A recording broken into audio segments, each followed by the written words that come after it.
सबके आशीर्वाद से इतना भी हम मंदिर गए नहीं गए, रविदास जी की जयंती हमें हर साल क्यों मनानी है, हम सदा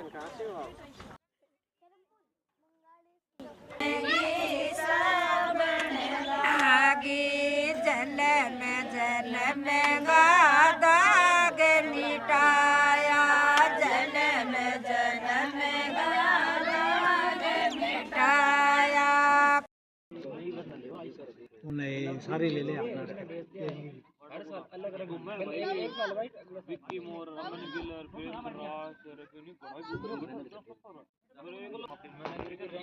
अभी काटी कुटी मिलना रही है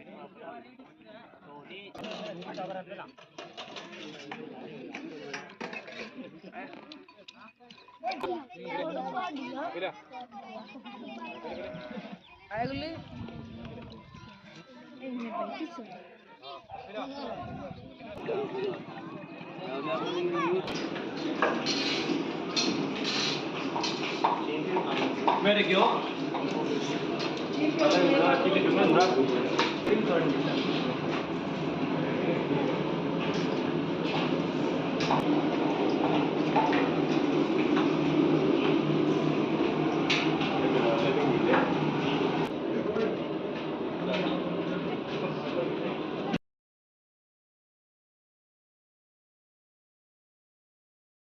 बहुत हर्षोल्लास से मनाते हैं। और जो हमारे आज वक्ता के तौर पर आए हैं विकास जी, जो कि हमारे जेजीयू गवर्नमेंट जो जेजीयू यूनिवर्सिटी है उसमें केमिस्ट्री के प्रोफेसर हैं। और इनके पास जो सामाजिक समरसता टोली प्रांत के सदस्य रह चुके हैं फिलहाल, और ये आए हैं। इनका यहाँ पर पहुँचने पर हम हार्दिक अभिनंदन करते हैं, स्वागत करते हैं। और हमें जो बौद्धिक ज्ञान है उनके बारे में अपना संबोधन व्यक्त करेंगे। उनके साथ में सुबह सिंह जी हैं, उनके साथ में हमारे सामाजिक समरसता से रमाकांत जी हैं। इन सब का मैं तहे दिल से धन्यवाद करता हूं कि हमारे खैरुमपुर में जो हम रविदास जयंती मना रहे हैं इसमें ये पहुंचे हैं। धन्यवाद जी। हम सुबह सिंह जी कहता हूं कि आगे का जो कार्यक्रम है उसको संत शिरोमणि गुरु रविदास जी के चरणों में वंदन करते हुए और संत कबीर जी और बाबा भीमराव अम्बेडकर जी के चरणों में वंदन करते हुए आप सभी मेरे भाई बंधु भगनी, मेरी मातृशक्ति और मेरे प्यारे बच्चों, तो आप सबके आशीर्वाद से आप सबसे पहले आप सबको बहुत बहुत साधुवाद, क्योंकि इस पावन अवसर पर हम रविदास जी के चरणों में सब लोग एकत्रित हुए हैं। और ऐसे ही संतों के चरणों में यदि हमें थोड़ी देर के लिए भी जो भी जगह मिलती है, ये हम बहुत भाग्यशाली हैं। ये सिर्फ जिनका अच्छा भाग्य होता है उन्हीं को ऐसे ही संतों के चरणों में जगह मिलती है। तो इन सबको वंदन करते हुए मैं आप सबकी आज्ञा से अपनी वाणी को शुरुआत करना चाहूँगा। सभी को नमस्कार। तो जैसे बच्चे भी हैं, क्योंकि मन के भाव मैं टीचर हूँ, यूनिवर्सिटी में पढ़ाता हूँ, तो कईयों के मन के भाव जान लेते हैं हम भी, ठीक है। तो कई बार मन के भाव में ये हो जाता है भाई रविदास जयंती क्यों बनाई। पहले जैसे बच्चों से शुरू, क्योंकि आप लोग तो उम्र के सारे पड़ाव झेल चुके हो, लेकिन जो हमारी नई पीढ़ी है, तो यदि आप में से कोई एक बताएंगे भाई हम रविदास जयंती क्यों मनाते हैं, क्या तो आप ही मेरे सवाल का जवाब दे दें। हाँ जी बेटा, क्यों मनाएं रविदास जयंती? भाई देखो, आपके सभी समाज के प्रबुद्ध लोग यहाँ इकट्ठे होते हैं, भंडारा करते हैं, सब लोग इकट्ठे आए हैं, वे क्यों मनाए जाएं? है देखिए, चलो मैं आसान कर देता हूँ, कोई बात नहीं। देखो ये बड़ा मुश्किल होता है, क्योंकि अभी हमारी तो शुरुआत ही हो रही है। तो रविदास जयंती या संत महापुरुषों की जयंती मनाते हैं हम समय समय पे। बाबा साहब की जयंती मनाएंगे हम, उनका परिनिर्वाण दिवस भी मनाएंगे, ठीक है, संविधान दिवस भी मनाते हैं। तो ये जयंतियाँ मनाने का जो सबसे बड़ा, यदि आप देखिए इसके पीछे कारण क्या है, ये हमारे संत हैं। हमसे बुद्धि में, कर्म में, स्वभाव में हमसे सब बहुत आगे, ये श्रेष्ठ है। और हम तो क्या साधारण मानव, तो साधारण मानव की बुद्धि, हमारी बुद्धि उनके बराबर की बुद्धि नहीं है। तो हमें बारी बारी हमारी बुद्धि में से ज्ञान को संचोए रखने के लिए बारी बारी स्मरण करना पड़ता है। तभी हम अपना क्या करते हैं, जब बारी बारी स्मरण करेंगे तो हम चीजों को याद रख पाएंगे, वरना तो एक चित्र है। लेकिन इनके हम रविदास जी को चित्र से बहुत आगे जाके देखते हैं। उनकी शिक्षाएं क्या थी, उनकी वाणी क्या थी, उनके दोहे क्या थे, उन्होंने जो जीवन का मूल हमें बताया और जीवन कैसे जीना है और परमात्मा से कैसे मिलना है, या जो हमारा जीवन है यदि हम सफलता की कसौटी पे देखें, वह हमारी सफलता की कसौटी कैसे पूरी होगी। उनके जीवन के बारे में 1377 में उनका वाराणसी के गोवर्धनपुर में जन्म हुआ और उसके बाद 1554 में 84 में उनका देहांत हुआ, तो वह देहवासन कर गए थे अपने। तो उनके जैसे इन जीवनी के बारे में तो हमें सभी को सब चीज़ मालूम है। यदि हम थोड़ी सी चर्चा, मैं तो कोशिश करने आया हूँ, क्योंकि मैंने अभी पढ़ा इनके शिक्षाओं के बारे में, तो मुझे लगा भाई जो मुझे एक सौभाग्य मिला आप लोगों से, क्योंकि आपका जीवन मेरे से ज़्यादा लंबा रहा है और आपने उनके ऊपर काफ़ी चर्चा की है, तो मैं अपनी तरफ से छोटा सा प्रयास कर रहा हूँ। मैं दोबारा से उनकी वाणी को आज के समय में हम कैसे उस चीज़ के ऊपर चलें, उनकी क्या हमारी शिक्षाएँ थी। यदि हम उनके जीवन को देखें पहले, तो यदि स्टार्ट करें उनकी वाणी पे, तो हम थोड़ा सा एक बारी 2 हिस्सों में बात करें, छोटे छोटे ग्रुप में। तो उनका जीवन देखें तो जीवन उनका क्या था। उनके पिताजी का व्यवसाय था, अच्छा व्यवसाय चल रहा था, चमड़े का व्यवसाय करते थे, और वो क्या करते थे, वो उनके साथ काम करते। तो जो कमाते वो स्टार्टिंग से, शुरू से, अपने बाल्यकाल से ही संतों से प्रभावित थे और संत सेवा करते थे, समाज की, मानव की सेवा करते थे। तो वो जो कमाते थे और संतों के संत समाज की सेवा में जुट जाते थे। तो जैसे बड़े हुए, पहली शिक्षा मिली। पहली शिक्षा उन्हें जो पंडित श्रद्धानंद जी के पास उन्होंने शिक्षा ग्रहण की। तो उसमें समाज अलग अलग वर्ग में विभाजित था। तो एक उच्च वर्ग वाले थे, भाई रविदास जी को आप शिक्षा नहीं दे सकते, दाखिला नहीं दे सकते।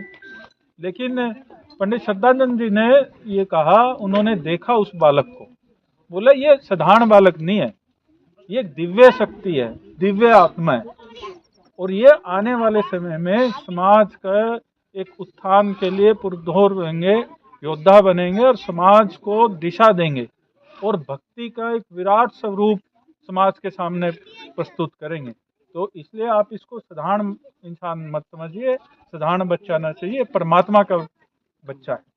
तो उन्होंने फिर शिक्षा की। तो शिक्षा जैसे उनके सदानंद जी के बेटे के साथ उनकी दोस्ती होगी। तो जब दोस्ती होगी तो वो एक दिन लुकम छुपा छुपी खेल रहे थे। तो जब वो छुपन छुपाई खेल रहे थे तो पहली बारी हमारे संत गुरु रविदास जी जीत गए, दूसरी बारी उनका मित्र जीत गए, तीसरी बारी जब उनकी बारी आई रात्रि हो गई, रविदास जी की दोबारा बारी आई। तो फिर अगले दिन खेल स्टार्ट होगा।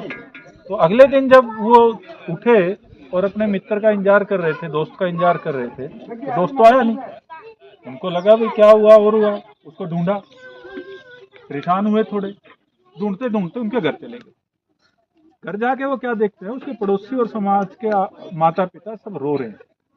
जब वो सब रो रहे हैं तो उनने अंदर जाके देखा उनके मित्र की तो मृत्यु हो चुकी। थोड़ा सा उनको हैरान परेशान हुए, झटका लगा, लेकिन फिर अपने आप को फिर उन्होंने जोड़ते ही उन्होंने अपने मित्र की तरफ कहा, मित्र उठो, दोस्त उठो, खेलने का समय है, ये कोई सोने का समय नहीं है। तो उस समय वो लड़का उठ गया। तो सब लोग बड़े हर्षान्वित हुए। तो बचपन से ही उनकी जो समाज में उनके गुरु ने इस तरह की उनके पास अदृश्य शक्तियां थी, लेकिन उन्होंने कभी इसका आडंबर नहीं करा, कभी दिखावा नहीं करा। तो वो हमेशा भक्ति में लीन रहे। तो वो ऐसे एक सिद्ध पुरुष जो थे, वो संत, ऐसे संत थे, एक दिव्य आत्मा थे जो आए। फिर बाद में उन्होंने अपने आगे गुरु जो रामानंद जी को माना, रामानंद जी उनके गुरु हुए। अब उनके उसके बाद उनकी शिष्या थी मीराबाई। तभी हम मीराबाई को जानते, नाम सुनते हैं। तो मीराबाई उनकी शिष्या रही। देखिए उस समय के समाज में संतों का क्या आचरण था। तो रामानंद जी उस समय समाज के हिसाब से उच्च वर्ग में, रविदास जी दलित वर्ग में, मीरा जी एक राजा के यहाँ पे थे, ठीक है, उच्च वर्ग में। तो यानी कि कौन किसका शिष्य होगा उसमें किसी तरीके का कोई भेद नहीं था। ये तो भेद हमने बना लिया। तो देखिए, संतों के तरफ यदि हम देखें, भाई संतों ने कभी किसी चीज का भेद नहीं किया, ना जाति का और है, कौन किसी का भी शिष्य बन सकता है। ज्ञान की पूजा थी, विज्ञान जहां पर है वहां पे हमें उसका लेना चाहिए। तो इसलिए हमेशा हमेशा ज्ञान की तरफ बढ़ना चाहिए। यदि उनके जीवन में देखो कई अच्छे अच्छे प्रसंग आते हैं जो हम बारी बारी हमें याद करने चाहिए। जैसे वो हमेशा सेवा करते थे संतों की। तो एक पंडित जी जा रहे थे, तो उनके पास आके गंगा जी में स्नान करने जाते थे, वाराणसी रहते थे, तो उन्होंने उनको जूते दे दिए। तो फिर जाते हुए कहा भी ये सुपारी है, ये मेरी गंगा जी को अर्पित कर दीजिए। पंडित जी गए, गंगा जी को सुपारी अर्पित करी, गंगा मैया खुद ही प्रकट हो गई। प्रकट हुआ और एक कंगन उनको दिया, भाई ये रविदास जी को कंगन दे दीजिए। तो वो पंडित इतना बड़ा भाव विभोर हुआ, जाते ही रविदास जी के यहाँ नतमस्तक हुआ, बोले मैंने तो सारी जिंदगी पूजा पाठ करी, मुझे कभी गंगा मैया के दर्शन नहीं हुए, और ये आपकी भक्ति है, आपकी वजह से मुझे साक्षात गंगा मैया के दर्शन हुए। तो ये बात फैल गई सब जगह। तो समाज में हर तरह के अंग होते हैं, तो अंग होते हैं, सब जगह चर्चा हुई, भाई ये तो गड़बड़ है, आडंबर है और है। तो जब आडंबर है ये बात हुई, तो लेकिन रविदास जी, संत रविदास जी विचलित नहीं हुए, अपनी भक्ति करते रहे। कहने दो जो कहना है, किसको क्या कहना है, मेरा तो काम भक्ति करना है, भक्ति करते रहे अपनी। जब वो अपनी भक्ति करते रहे, तो लेकिन कई बार क्या होता है, समाज को दिशा दिखाने के लिए कुछ ना कुछ कार्यकलाप करने पड़ते हैं। तो समाज का ये हुआ, भाई ये तो जब भक्ति की तरफ लेके जाना है, तो समाज ने कहा भाई इतने ही यदि भक्त है, ये भक्ति सच्ची होती है या वास्तविकता में ऐसा है, तो दूसरा दे दे कंगन। तो उन्होंने अपनी कठौती में हाथ लगाया और कंगन निकाल के दे दिया। तो फिर वो एक दोहा है, जब मन चंगा तो कठौती में गंगा। तो हम इसको गांठ बांध के नहीं रखते हमारे साथ, इसको रखना चाहिए। देखिए रविदास जी ने लिखा अपनी लेखनी, जो उनके दोहे हैं, जब आपका मन चंगा हो जाएगा ना, हर जगह गंगा है, हर जगह भगवान है, हर जगह आपको जिंदगी में प्यार मिलेगा, हर जगह प्रेम मिलेगा, हर जगह से सेवा भाव मिलेगा आपको। यदि आपका मन साफ होना चाहिए, तो इसलिए कई बार कहते हैं ना, साफ मन से किससे भी मिले तो एकदम से ऊर्जा मिलती है हमें। तो इसलिए हमें मन साफ के ऊपर जरूर रखना चाहिए। दूसरा, उनके जिंदगी में एक और जैसे प्रसंग आता है जो मुझे अभी स्मरण हो रहा है। तो एक कीर्ति बढ़ती गई, सत्संग करते थे, तो वो हमेशा पवित्र आहार पे जोर देते थे, पवित्र विचार पे जोर देते थे, पवित्र कर्तव्य पे जोर देते थे। जब वो इन पे जोर देते थे, तो हुआ एक सेठ आदमी आने लगा, हुआ सत्संग में बैठ गया, तो वही उन्होंने अपने कठौती से पानी दिया, लास्ट में इतना मत है, तो उसे लगा यार मैं तो इसको क्यों लूंगा, दूषित हो जाऊंगा। उन्होंने पानी को ऐसे फेंक दिया, कुछ उनके कपड़ों पे गिरा, कुछ नीचे गिर गया। घर आके लगा वे कपड़े खराब हो गए, तो एक भिखारी को दे दिए। जैसे ही भिखारी को दिए, तो भिखारी का शरीर चमक उठा, बिल्कुल रोगहीन, बिल्कुल उनकी कांति चमकने पड़ी, और उसके कोष्ठ रोग हो गया। जब उन्होंने फिर इलाज कराया, कहीं इलाज हुआ नहीं। फिर बाद में स्मरण हुआ, भाई मैंने तो एक संत का अनादर कर दिया। फिर वो रविदास जी के पास गए, उनसे माफी मांगी।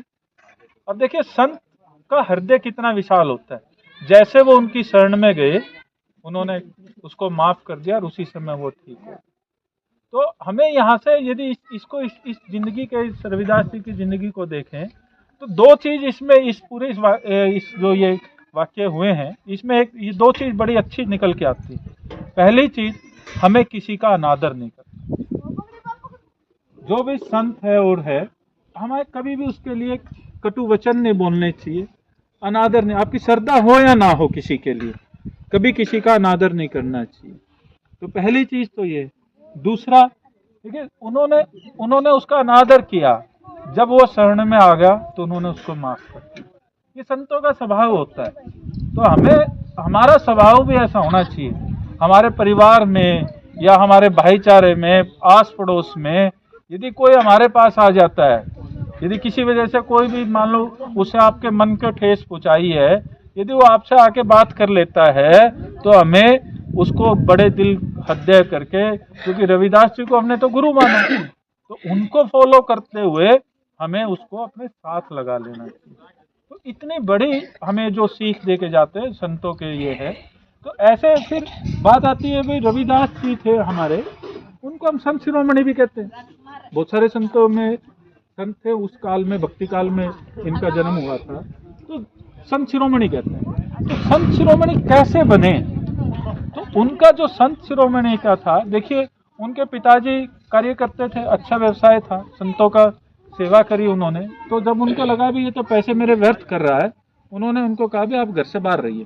तो उनके पिछले आंगन में उनको निकाल दिया घर से, और उन्होंने अपना झोपड़ी बना के वहां रहने लगे और अपना कार्य करते रहे। जो कमाया अपना खाया और संतों की सेवा करी अपनी कमाई से, और हमेशा अपने धर्म और राम जो परमात्मा का नाम का वो स्मरण करते रहे हमेशा। तो नाम का उन्होंने हमेशा स्मरण किया और अपना कर्तव्य कर्म करते रहे। तो कर्म करते रहे, तो ये देखिए उन्होंने सारी जिंदगी वो कर्म नहीं छोड़ा, किसी भी स्थिति में रहे। तो आज की डेट से हम बात करें, वो निर्धनता थी, तो उन्होंने निर्धनता को कभी भी अपने कर्म में आड़े नहीं आने दिया। सारे संतों की सेवा करते थे, समाज को दिशा देते थे, अपनी लेखनी से समाज में नई चेतना का जागृत करते थे। तो इसी वजह से उन्हें संत शिरोमणि कहा जाता है कि उन्होंने कभी अपना कर्म, अपना भाव, अपना धर्म, अपना स्वभाव कभी भी किसी भी परिस्थिति में नहीं छोड़ा। तो इसलिए उन्हें हम आज भी हम संत शिरोमणि कहते हैं। समाज ने उनको एक संतों का शिरोमणि कहा, भाई ऐसे हमारे संत। उनकी परीक्षा भी ले गई। एक बारी परमात्मा ने ये हुआ, भाई परमानंद जी भेजे, भाई वहां पे पत्थर लेके गए, बोले पारस मणि है, लोहे के साथ छू दो सब चीज सोना बन जाएगा। बोले आप रख लो, क्योंकि झोपड़ी में रह रहे थे आप। तो बोले नहीं मुझे जरूरत नहीं है। बोले नहीं आप इसको रख लो, आपको बड़ी इमारतें बन जाएगी, आप और सेवा कर पाओगे। दूसरे वे से परीक्षा ली, लालच दिया, आप और सेवा कर लोगे, रख लो इनको। बोले नहीं आवश्यकता मुझे। तो ऐसे वो करते रहे, लेकिन बाद में उन्होंने लगा भी ये क्या था, मेरे सामने नहीं करना चाह रहा, पीठ पीछे कर ले। तो परीक्षा में एक और आया, तो उन्होंने कहा भाई मैं इसको छोड़, मेरे को कहीं बाहर जाना, आपके पास छोड़ जाऊं। बोले जी छोड़ जाओ। बोले कहाँ रखूं? बोले रख दो झोपड़ी में ऊपर। तो उन्होंने रख दिया उसको, और फिर वो चले गए। तो फिर 2-3 साल बाद जब वापस आए तो देखा झोपड़ी की वहीं है, रविदास जी अपना वही कार्य कर रहे हैं, अपना भक्ति में लीन है। तो उन्होंने लगा भी कहीं चोरी हो गया होगा। तो उन्होंने पूछा कहाँ है वो, भाई वो कहाँ रखा है? बोले जहाँ रख के गए वहां से ले लो। तो वहां गए, वहां मिल गए। तो इनसे यदि हम बात करें, इनको यदि हम देखें तो किस स्वरूप में देखना चाहिए, यानी कि धन का लालच बुरा है। तो उन्होंने हमें बताया भाई धन का लालच नहीं। दूसरी सीख, जो सबसे बड़ी सीख जो हमें देके गए उस चीज में, वे अपनी आजीविका के लिए संघर्ष करना है, यानी कि खुद कमा के खाना है, दूसरे का लिया हमें नहीं खाना है। और तीसरी चीज उसमें उन्होंने ये दर्शाई है इस संदर्भ में, भाई जो हमें यदि किसी संतों की सेवा करना है तो अपनी हक की कमाई में से करना है, तभी वो रियल में सेवा होगी, वास्तविकता में सेवा होगी। ये नहीं है कुछ काम करे, गलत काम करे, वहां से पैसे इकट्ठे करे, चलो भाई जगराता कर लेते हैं, या चार देते हैं, भाई ये चीज हमारी वो बराबर हो जाएगी, वहां गलत करा यहाँ ठीक कर लेते हैं। नहीं, उन्होंने कहा भाई आपको हमेशा जो अपना आजीविका के लिए खुद अपनी मेहनत से आजीविका कमानी है, और उस कमाई में से संतों की सेवा करनी है। यही सच्ची हमारी श्रद्धा होगी संत रविदास जी के लिए। आगे बढ़ के यदि हम इनकी शिक्षाओं के बारे में थोड़ा सा और चर्चा करते हैं, ये तो उनके जीवन के प्रसंग थे जो सभी को और हैं। यदि हम उनकी शिक्षाओं की बात करें तो उन्होंने जीवन का उद्देश्य बताया। भक्ति काल था उसमें, तो जीवन का उद्देश्य क्या था? मुक्ति था। वह मुक्ति ले, अपने जीवन के इस काल चक्कर में जीने मरण से हम बाहर आके मुक्ति ले। तो उन्होंने मुक्ति का रास्ता क्या बताया? मुक्ति का रास्ता ज्ञान है। भाई हम यदि ज्ञान प्राप्त कर लेंगे, ज्ञान से क्या प्राप्त होगा? हमें ये पता चल जाएगा भाई कि परमात्मा ही सत्य है, बाकी सब कुछ है सत्य। तो परमात्मा सत्य छोड़ के सब कुछ है सत्य है, तो ये उन्होंने हमें बताया। और उन्होंने इसका बताया भी शिक्षा लेनी पड़ेगी। तो शिक्षा का मीनिंग आप कई बार सोचते हैं पेपर दे लो, पास हो जाओ, डिग्री लिया हो रहे हो, वो शिक्षा नहीं है। वो तो एक हमने कुछ आजीविका कमाने के लिए एक अलग से हमने अपने को तैयार करा है। असली शिक्षा क्या है? असली शिक्षा ये है जो हमारे अंदर एक तो स्वतंत्रता है, वह हम आजाद फील करें इस संसारिक बंधनों से। दूसरा, वे हमारे पास मानव धर्म जागृत हो, हमने मानव की सेवा करनी है, सब बराबर हैं। असलियत में शिक्षा ये है जो उन्होंने आगे हमें बताया। तो फिर उन्होंने जो शिक्षा का ये तरीका बताया, तो उसमें जो भक्ति आज भी हम करते हैं, तो भक्ति के दो तरीके होते हैं, सगुण और निर्गुण। तो ये हमने जैसे अब चित्र रखा हुआ है, तो ये सगुण भक्ति का एक स्वरूप है। यदि हम रविदास जी के पॉइंट ऑफ व्यू से बोले तो ये हमारे सगुण भक्ति है, जिसमें हमने कोई पूजा पाठ करनी है, कोई योग क्रिया करनी है, कुछ और क्रियाएं करनी है, वो तो सगुण भक्ति है। लेकिन रविदास जी ने उस समय जो दूसरा भक्ति का मार्ग बताया वो था निर्गुण। निर्गुण जो भक्ति क्या होती है, भाई इन चीजों की कोई जरूरत नहीं है, आप परमात्मा का सिर्फ नाम स्मरण करो और उसके अपने आप को पूर्णतः समर्पित कर दो, ये भक्ति का मार्ग है। तो इतना सरल वे से उन्होंने मार्ग बताया, भाई इतना सरल जिसको कोई भी, अब देखिए नाम स्मरण करना है, अब इसमें तो कोई जरूरी नहीं हमें कोई डिग्री हो, हमें कोई शास्त्रार्थ हो, या हम ऊंच नीच हो, हम अमीर हो और हो, नाम स्मरण करते रहो, परमात्मा की भक्ति आपको मिलती रहेगी। तो ये इतना आसान तरीके से उस समय समाज को, आज के समाज को उन्होंने बताया भाई भक्ति का ये एक तरीका हो सकता है। दूसरा, उन्होंने जो दूसरी एक उसके अंदर जो एक और महत्वपूर्ण बात बताई, वह हमें गुरु लेना पड़ेगा और गुरु ही हमें रास्ता दिखाएगा और परमात्मा से हमें जोड़ेगा। तो गुरु की शिक्षाओं से ही हमारे अंदर ज्ञान की ज्योति जलेगी।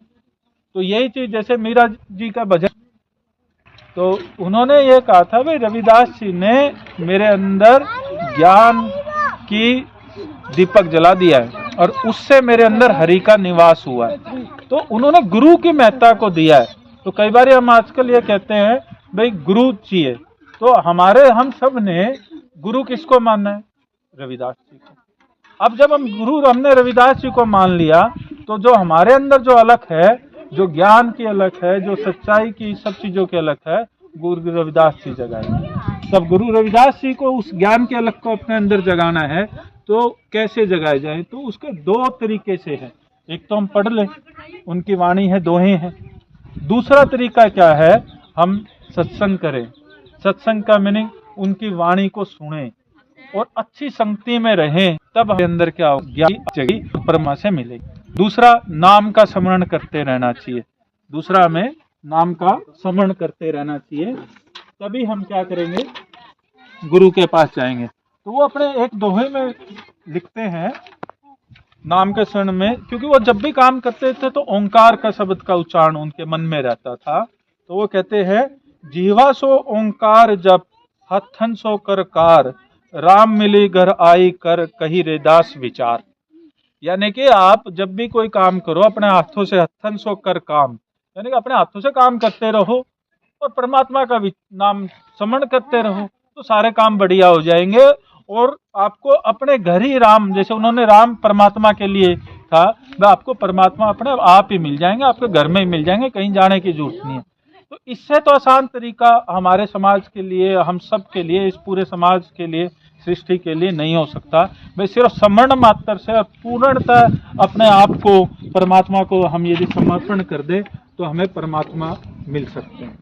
तो ऐसे ही उन्होंने संगति का जैसे महत्व, सत्संग का, संतों की शक्ति में जैसी संगति वैसा इंसान बन जाता है। अब जैसे बच्चे हैं, यदि आजकल मान लो कि स्पोर्ट्स ग्राउंड में जाने लग जाएंगे तो खिलाड़ी बन जाएंगे, कहीं कोचिंग में जाने लग जाएंगे, कोई टेस्ट क्वालिफाई कर देंगे। तो ऐसे यदि हम संतों की संगति में रहेंगे तो हम उनकी संगति से अपने ऊपर विचार का प्रभाव पड़ेगा। अब देखो, जैसे गंगा जी को हम पवित्र मानते हैं, गंगा जी पवित्र है, तो कोई नाला के अंदर कोई नाला है और वो गंगा जी में गिर जाता है, तो वो क्या हो जाता है, पवित्र हो जाता है, उसको हम फिर गंगा ही बोलते हैं ना, उसके बाद नाला तो बोलते नहीं। सही वही चीज हम अपने जीवन में धारण कर सकते हैं। रविदास जी ने कहा, हम संतों की संगति में रहना स्टार्ट कर दे, तो हमारा भी आचरण क्या हो जाएगा, संतों जैसा हो जाएगा। हमारी बुराई, जो अंदर की बुराइयां हैं, जो मन में पाप है, वो कम हो जाएंगे और हम आगे बढ़ जाएंगे। फिर जब भक्ति की इसकी बात आती है तो फिर वो कहते हैं भाई हमें जो कर्म भी हैं वो बिना निष्काम कर्म करने पड़ेंगे, वे कर्म बिना फल की चिंता से करने पड़ेंगे, तभी हमारे क्या होगा, आगे परमात्मा का परमानंद मिलेगा। तो फल की चिंता नहीं करनी, बिना किसी भेदभाव के हमें हमारे हमेशा कर्म करने चाहिए। तो जब हम कर्म बिना भेदभाव के निश्चिंत होकर सिर्फ कर्म पे ध्यान देंगे तो हमारी चिंता अपना आप ही परमात्मा करेगा। और जिसकी चिंता परमात्मा करने लग जाए तो उसको और किसी की चिंता करने की आवश्यकता ही नहीं। भाई मेरा कोई ये चिंता करेगा, मेरा ख्याल रखेगा, हो रहा है, जिसका परमात्मा रखवाला हो जाए तो उसको कोई किसी की नहीं रहेगी। तो फिर वो कहते हैं भाई अब इसके अंदर जब हम सारी चीज है तो एक रोड आता है, एक रुक आती है, वो आती है मन। अब जैसे हम यहाँ बैठे हैं, इन बच्चों को हमने थोड़ा सा धक्के से बुला लिया, मैं बैठ जाओ, मन तो इधर उधर जा रहा है ना। तो ये कई बार मेरे को और आपको मन ही नहीं मिलने दे रहा। ऐसे हम कहीं कोई काम करते हैं तो एक ये मन ही एक ऐसा चीज है जो हमें सफलता के या परमात्मा के मिलने में रोकता है। मन हमारी इंद्रियां मिलके हमें परमात्मा से दूर कर देते। यहाँ बैठे हैं, ध्यान आ रहा है भाई घर में ये काम आ गया, आटा लेके आना, या फिर ये लगा लो सानी कूटनी है और कुछ करना है, तो दिमाग मन हमेशा भटका रहा है। तो मन को जिसने काबू कर लिया, ये स्टूडेंट के लिए सबसे ज्यादा जरूरी है। जब आप मन में काबू करके पढ़ाई करोगे तो 100% सफलता मिलेगी। अब मन कैसे काबू हो, वो भी उन्होंने बताया है अपने दोहे में। जो मन के दावे वो लिखते हैं, गुरु को ज्ञान प्रेम की साटी, कुबुद कुकरम छुड़ाई, कही रविदास मन थिरु हवेसी, चली सब छाड़ी गुर सणाई। तो यानी कि अपने दोहे में वो ये कहते हैं, जो गुरु से ज्ञान मिल गया तो ज्ञान और उस गुरु के जो प्रेम की छड़ी है वो हमारे मन को बांध के रखेगी। जो मन के अंदर अशांति है, बुराइयां है, वो उनको दूर करेगी। तो वो गुरु का ज्ञान और गुरु के प्रेम की छड़ी। अब गुरु किसी भी स्वरूप में भी हो सकता है, जैसे आप हो, बच्चे हो, आपके बुजुर्ग आपके गुरु हो सकते हैं, तो वो भी आपके क्या कर सकते हैं, प्रेम से आपको समझाते हैं, ज्ञान आपको देते हैं, भाई ये करो, ये सही करो। परिवार में कोई बुजुर्ग है, बड़ा है, हम शादी ब्याह में हमेशा उसकी सलाह लेते हैं, कुछ हो रहा है, क्यों, वो ज्ञान है उसके पास, तभी तो हम गए ना। और जब वो अपना ज्ञान दे देता, हम कितने निश्चिंत हो जाते हैं। सारे कर्म, कोई भी काम करना होता है तो उसके ज्ञान से, अच्छा उसकी डांट से हम क्या गड़बड़ नहीं करते ना। कभी हमारे जो बुजुर्ग है, कभी मारते तो कभी भी नहीं ना, कभी कुछ कहते, लेकिन वो प्रेम से कह देते हैं भैया ठीक को नहीं, तो इतने ठीक को नहीं हम दोबारा ठीक हो जाते हैं। तो इसलिए गुरु और गुरु आप या आपके हमारे सबके बुजुर्ग हैं या जो भी पुण्य आत्मा है, उनका यदि हम साथ लें और उनसे ज्ञान लें और उनकी जो प्रेम की छड़ी से हम क्या कर सकते हैं, अपने आप को बेहतर बना सकते हैं और अपने आप को परमात्मा या सफलता से, जैसे बच्चे सफलता से और हम बाकी लोग परमात्मा से जुड़ सकते हैं। तो ऐसे गुरु रविदास जी ने एक जो चोट पुचाई थी वो था, आडंबर की जरूरत नहीं है भाई, हमने पूजा पाठ ही करनी है तो ही परमात्मा मिलेंगे।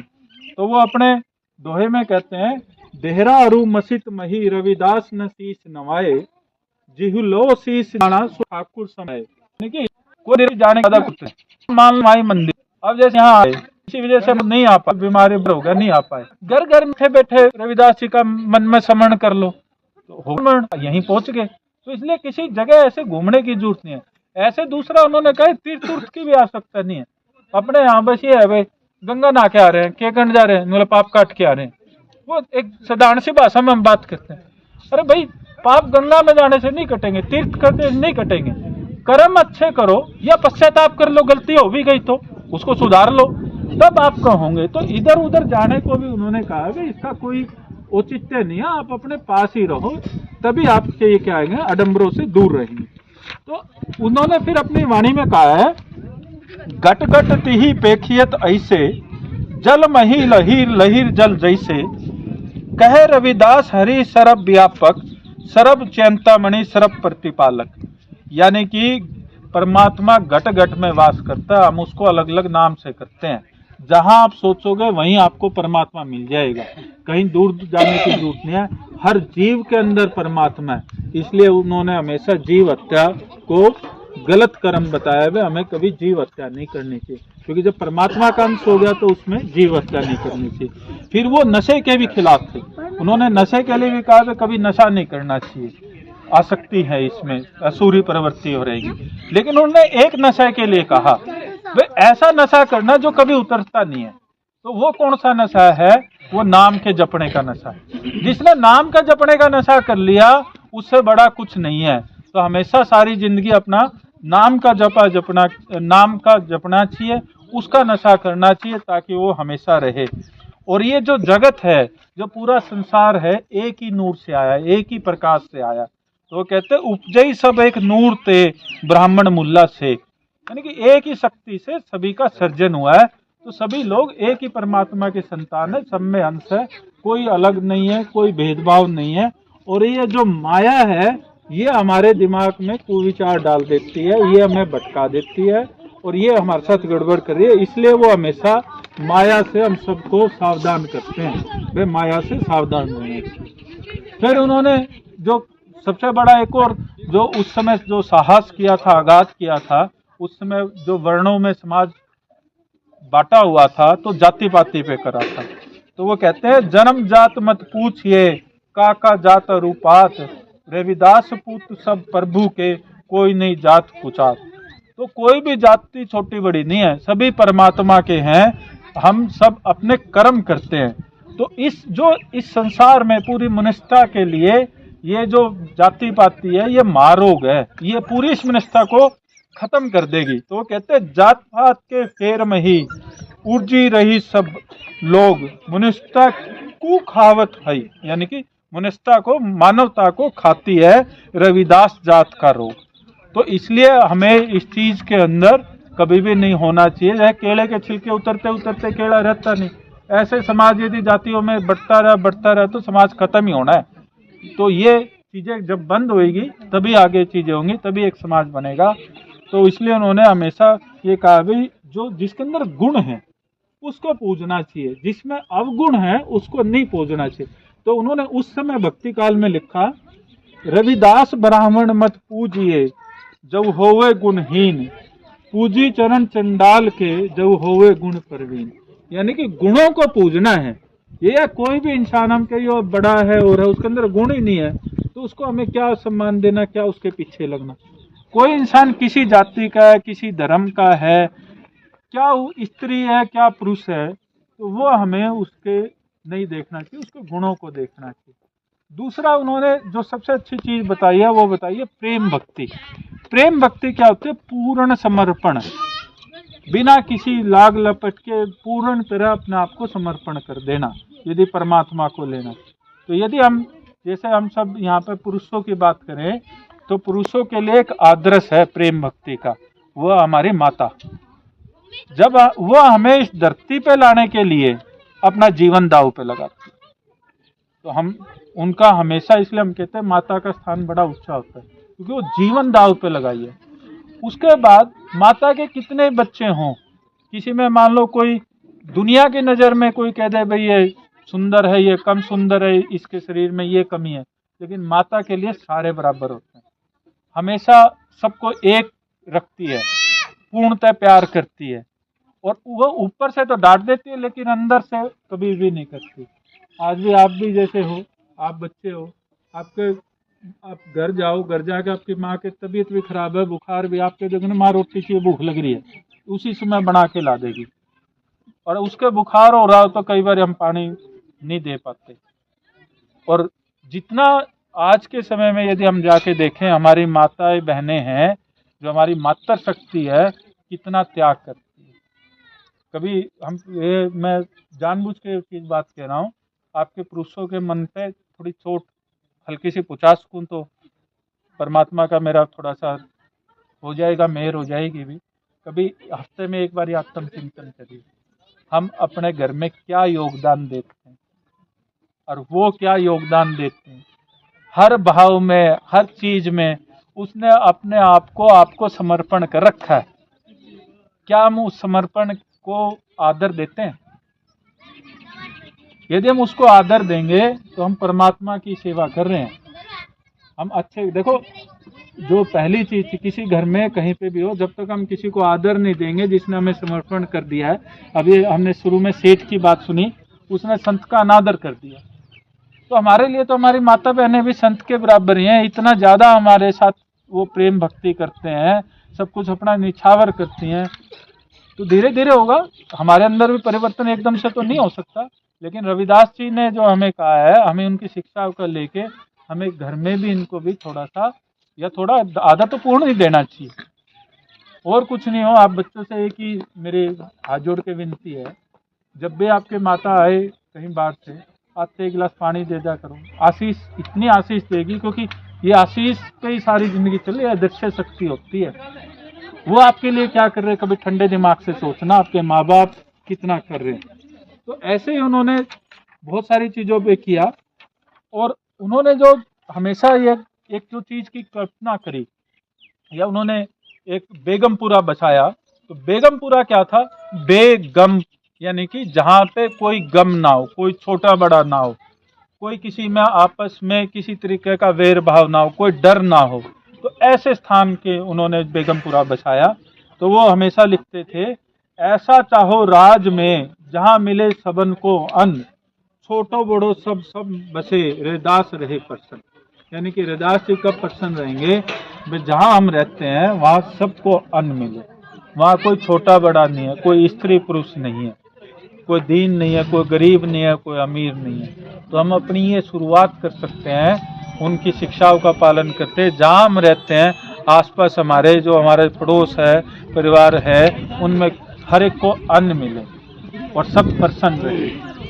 तो इन्हीं शब्दों के साथ, क्योंकि रविदास जी को हम एक चित्तर ना मानकर, आज जो मेरी आप सबसे विनती है, हम उनको एक संत है हमारे, और संतों की वाणी होती है।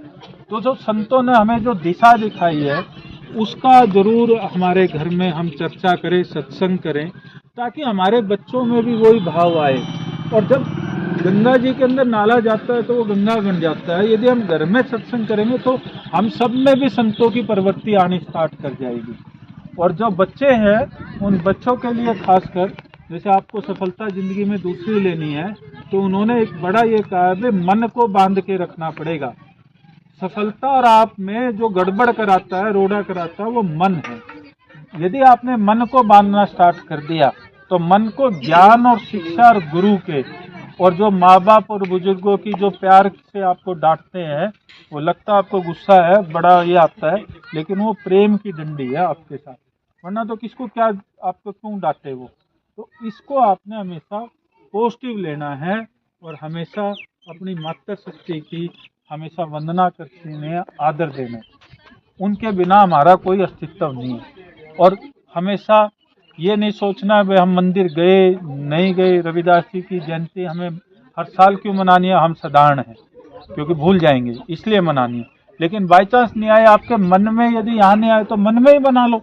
तो उन्होंने तो भक्ति का इतना सरल और बिल्कुल एक सफल तरीका बताया, नाम का स्मरण करना और अपने आप को समर्पण कर देना से हम परमात्मा या जो जीवन का उद्देश्य है उसे पा सकते हैं। तो इसी के साथ मैं रविदास जी के चरणों में वंदन करते हुए अपनी वाणी को विराम देता हूँ। जय भीम। तो 2 मिनट थे ये गुरु जी के बारे में उद्बोधन मिला, और गुरु जी का जीवन और गुरु जी की शिक्षा क्या बताई उन्होंने पूरे जीवन में। हमें जातियों में नहीं बंटना, आपस में भेदभाव नहीं करना, हमें अपने समाज को और पूरे देश को एक साथ बांटना नहीं, इकट्ठे होना है।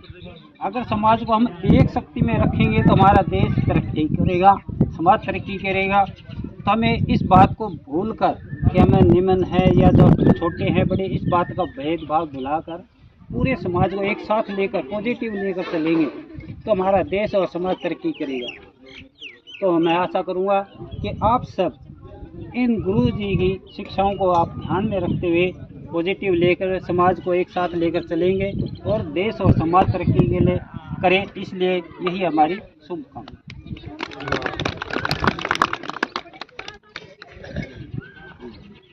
शिक्षा दीक्षा और जो हमारे रविदास महाराज जी थे, उनकी जो शिक्षा दीक्षा पर विचार डाला और इतना गहराई से अमल किया, इसके लिए आपका बहुत बहुत धन्यवाद। रमाकांत जी, साथ में सुबह सिंह जी, आग्रह करूँगा कि आप हमारे जो प्रसाद रूप में जो लंगर बनाया, थोड़ा सा लंगर चख के ऐसे जाए।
लागी है भाई, सबदगी लागी है भाई। लागी है तो जाने दूसरों के गाने भाई, भजन की लागी है भाई, सबदगी लागी है भाई। गोपी चंद भरत लागी लागी बिना दे माई, गोपी चंद भरत लागी लागी बिना दे माई।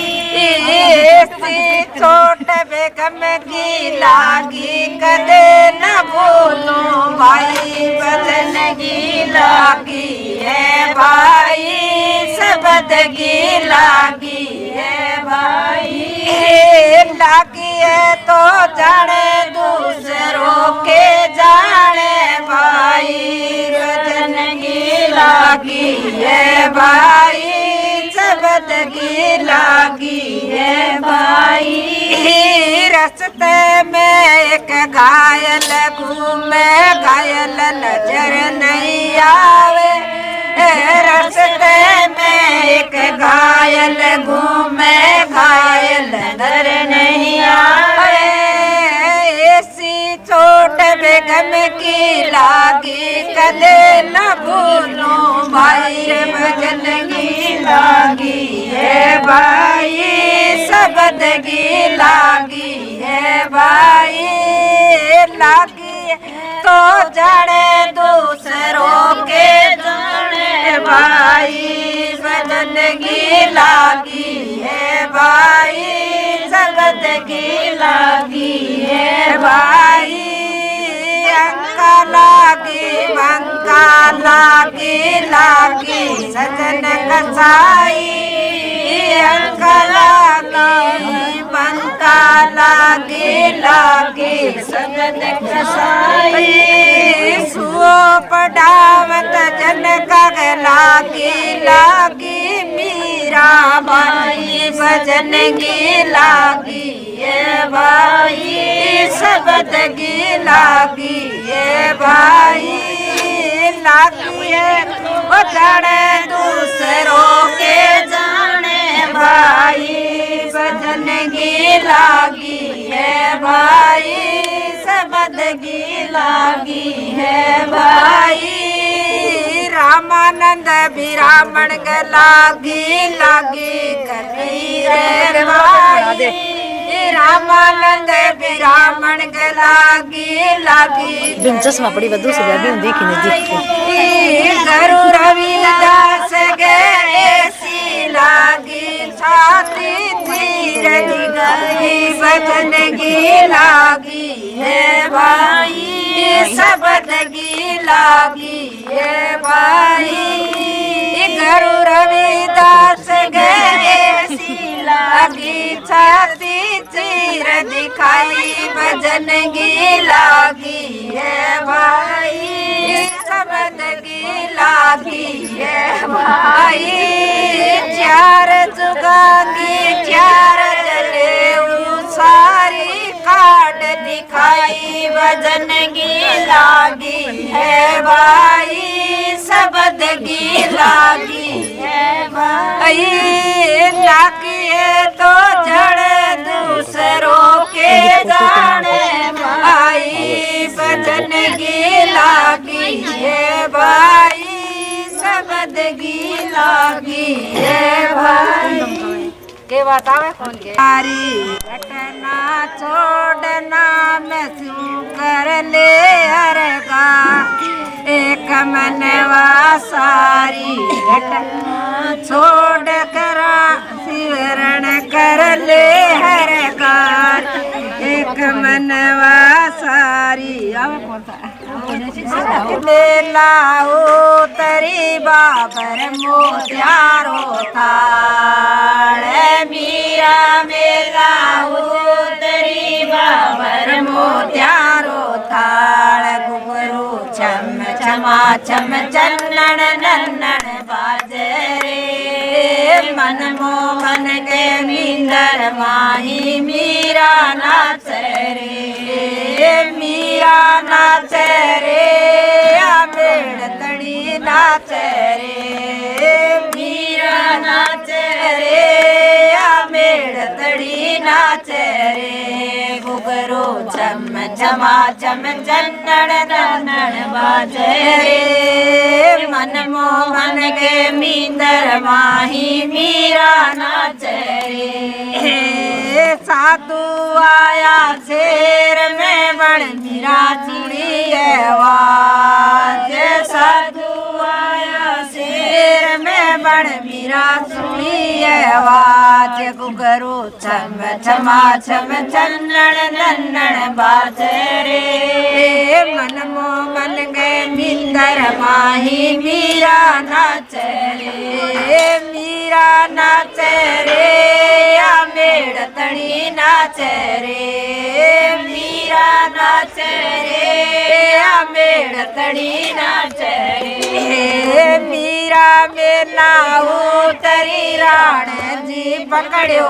हाथ मीरा में नाऊ तरी राण जी पकड़ो हाथ हाथ रणा जी छोड़ दो मुकड़ चू कर लो बात हाथ रणा जी मुकड़ चू कर लो बात घुघरू छम छमा छम चन्नड़ नन्नड़ बाजे रे मन मोहन गे मींदर माही मीरा नाचे रे मीरा नाचे रे मेड़तड़ी नाचे रे मीरा नाचे रे मेड़तड़ी नाचे रे मीरा हरगी लाडली राणो जीवन राठौड़ मीरा हरगी लाडली राणो जीवन समझाया ना समझावे ले जाता बे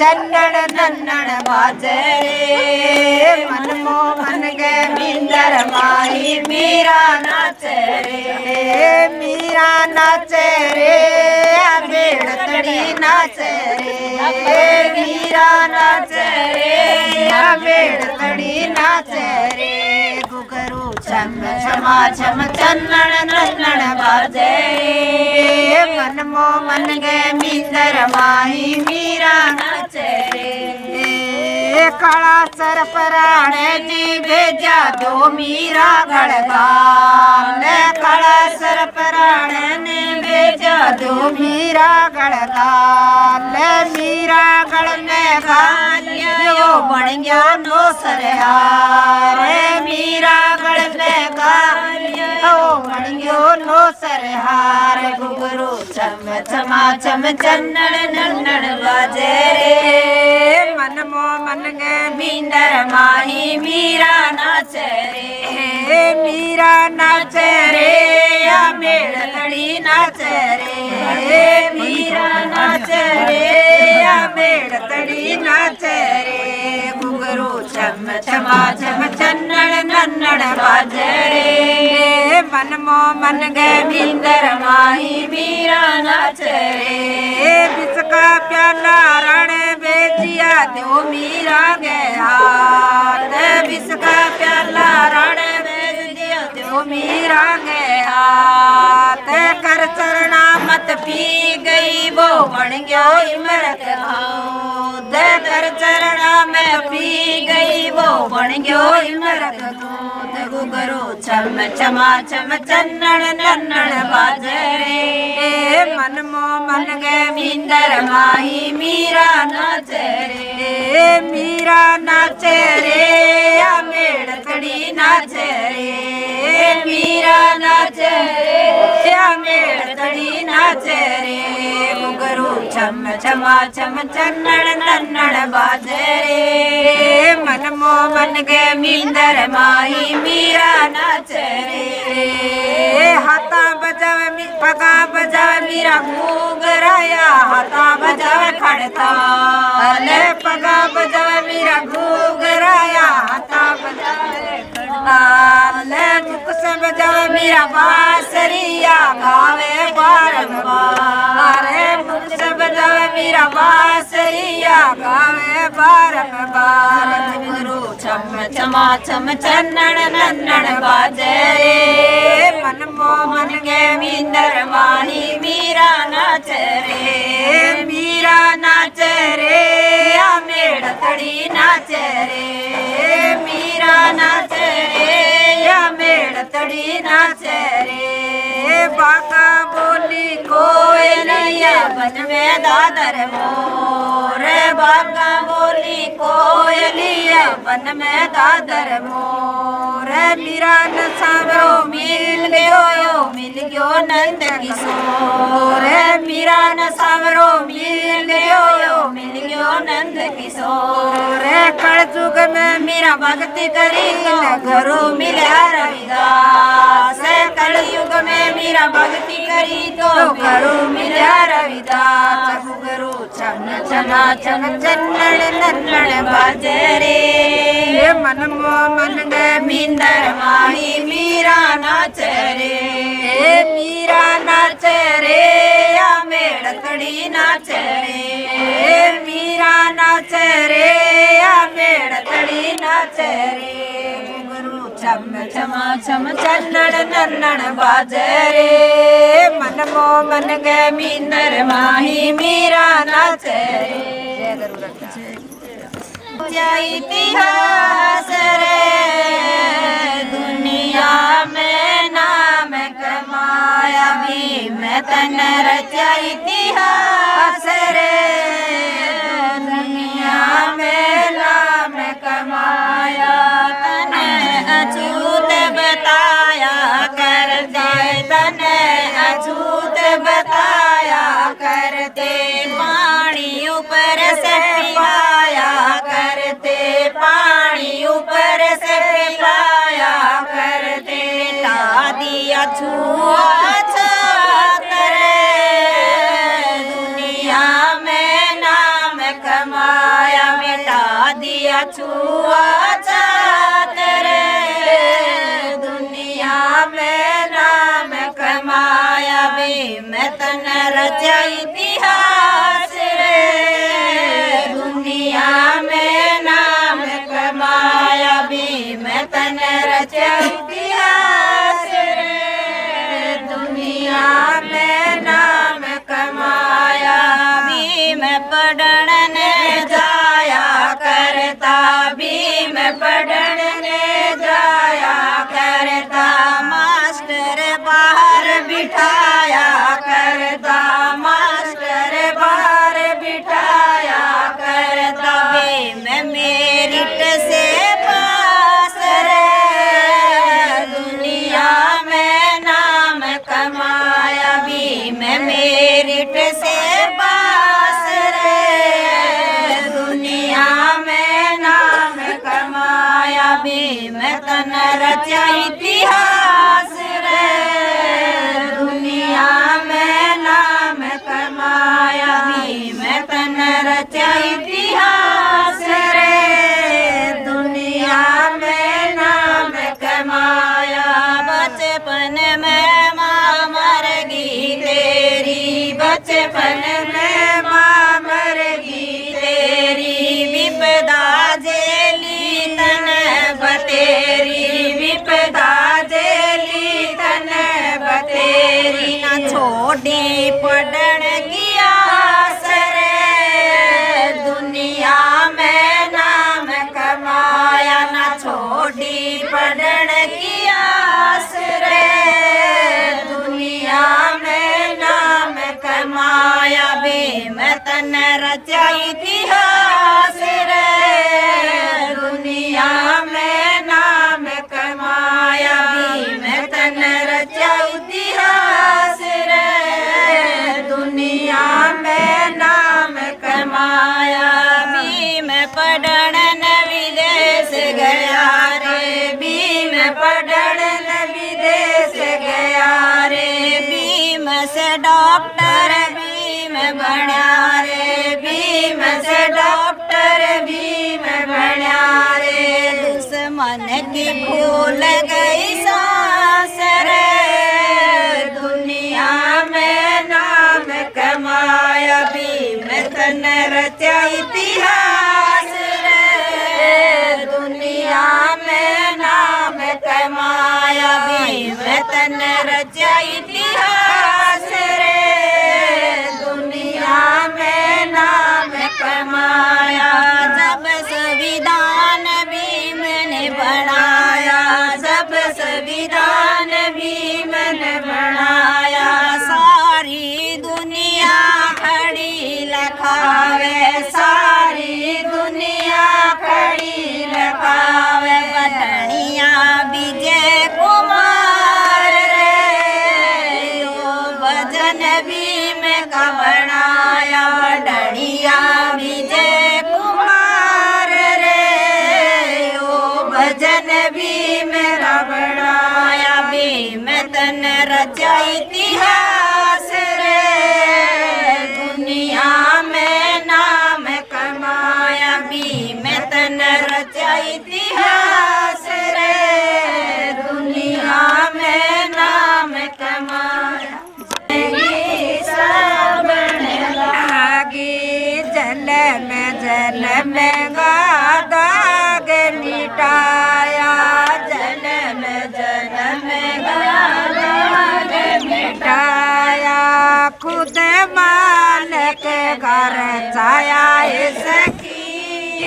भूल भरम में सोए गई खुद मालिक घर छाया इसकी भूल भरम में सोए गई मेरे गुरु जी ने आड़ जगाया इसकी भूल भरम में सोए गई मेरे गुरु जी ने आड़ जगाया इसकी भूल भरम में सोए गई प्रेम प्रीत गई पोथी भेजी प्रेम प्रीत गई पोथी भेजी खुद मालिक ने भेजी सकी भूल भरम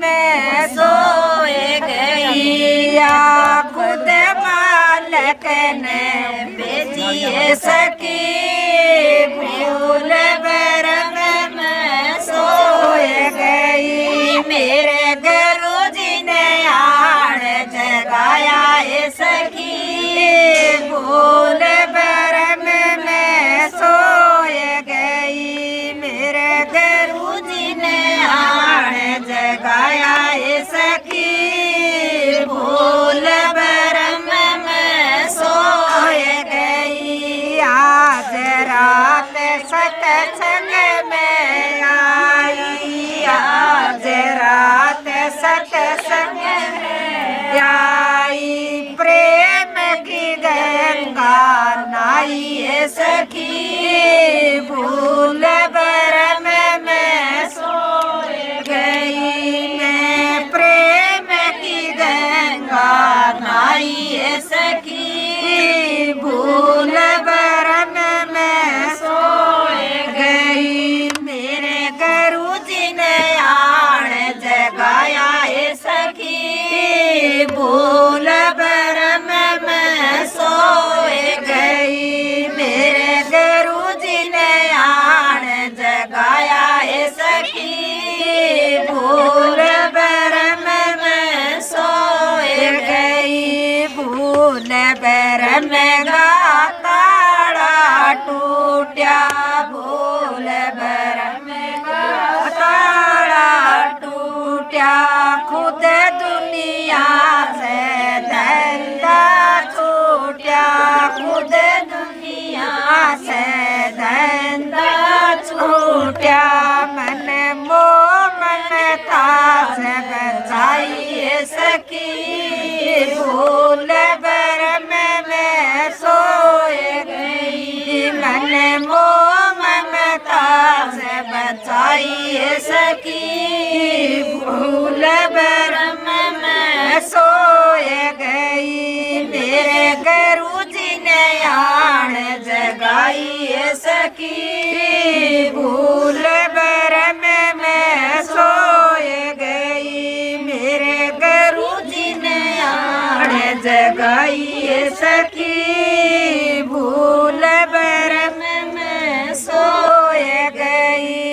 गुरु जी का बाण मेरे हृदय में लाग्या, गुरु जी का बाण मेरे हृदय में लाग्या। सोया भाग जगाया सखी, भूल भरम में सोए गई, मेरा सोया भाग जगाया सखी, भूल भरम में सोए गई। मेरे गुरु जी ने आड़ जगाया सखी, भूल भरम में सोए गई। मेरे गुरु जी ने आड़ जगाया सखी, भूल भरम में सोए गई। मीरा बाई रविदास जी चेली, मीरा बाई रविदास जी की चेली, राम नाम की बरनी तेली, राम नाम की बरनी तेली। अण गुरु को बताओ गायो सखी, भूल भरम में सोए गई। अण गुरु को बताओ गायो सखी, भूल भरम में सोए गई। मेरे गुरु जी ने आण जगाया सखी, भूल भरम में सोए गई। मेरे गुरु जी ने आण जगाया सखी, भूल भरम में सोए गई। वंदे मिंदर जावंदी नित चरणा में रेवंदी, नवंदी दोवंदी मिंदर जावंदी नित चरणा में रेवंदी। छोटी सी मीरा राम रटने के लागी, गरवांगी मिला राम रटने से लागी। छोटी सी मीरा राम रटने के से लागी, गरवांगी चली राम रटने के से लागी। सास मेरी तो न्योक बहु एक भजन मेरो सुन ले, सास मेरी तो न्योक बहु एक भजन मेरो सुन ले। राम नाम ने पर हटा ले, घर को धंधो कर ले, राम नाम ने पर हटा ले, घर को धंधो कर ले। छोटी सी मीरा राम रटने कैसे लगी, गरवांगी चेली राम रटने कैसे लगी। बहू मेरी तो न्योक सासू एक भजन मेरो सुन ले, बहू मेरी तो न्योक सासू एक भजन मेरो सुन ले। राम नाम ने पेली रट जो पाछे धंधो कर जो, राम नाम ने पेली रट जो पाछे धंधो कर जो। छोटी सी मीरा राम रटने कैसे लगी, गरवांगी चली राम रटने कैसे लगी। छोटी सी मीरा राम रटने कैसे लगी। माला तोड़े अग्नि में दे रो करो राम से न्यार, आया माला तोड़े अग्नि में रो करो राम से न्यारी।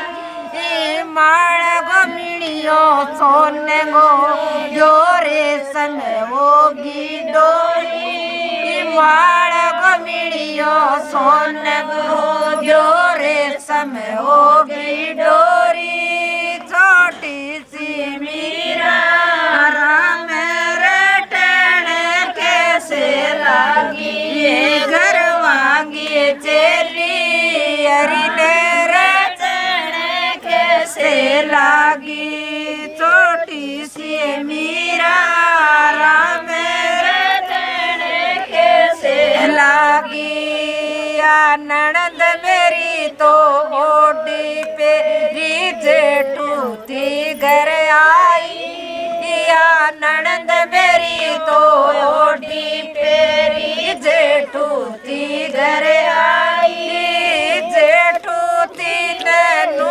तजमाई देखूं मैं पाई छोटी सी मीरा राम